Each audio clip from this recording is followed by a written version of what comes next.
রাজ্যে কাজে গিয়ে শান্তিপুরের যুবকের ওপর 6 মাস ধরে চলছে পুলিশের অমানবিক অত্যাচার, সহকর্মীর জেলবন্দি। 15 বছর ধরে ওড়িশায় পরিযায়ী শ্রমিক হিসেবে কাজ করে আসছেন নদিয়ার শান্তিপুরের সুজয় পাল নামের এক যুবক। 6 মাস ধরে চলছে এই কথা যদি তার ওপর পুলিশি নির্যাতন। তার সহকর্মীরা বর্তমানে জেলবন্দি। চরম আতঙ্কে দিন কাটছে তাদের, দুশ্চিন্তায় গোটা পরিবার।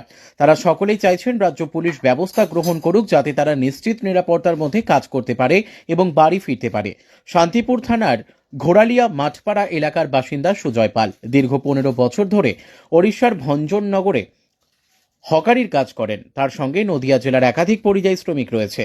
তাদের অভিযোগ, পুলিশ হঠাৎ এসে তাদের দরজায় লাথি মেরে তাদেরকে ধরে নিয়ে যায় এবং পুলিশ বলতে থাকে তারা নাকি বাংলাদেশি রোহিঙ্গা। পরিবার চাইছে রাজ্য পুলিশের তরফে যেন ব্যবস্থা গ্রহণ করা হোক, তাদের ছেলেরা যেন নিরাপত্তার মধ্য দিয়ে বাড়ি ফিরে আসতে পারে এবং কাজ করতে পারে। যদিও এই বিষয়ে বিজেপির নির্বাচনী কনভেনার সুব্রত পাল জানান, এত পরিমাণে পরিযায়ী শ্রমিক তৈরি করার মূল কাণ্ডারি তৃণমূল, আর বেশিরভাগ সময় তৃণমূল কংগ্রেস এসব গুজব রুটিয়ে দিয়ে থাকে।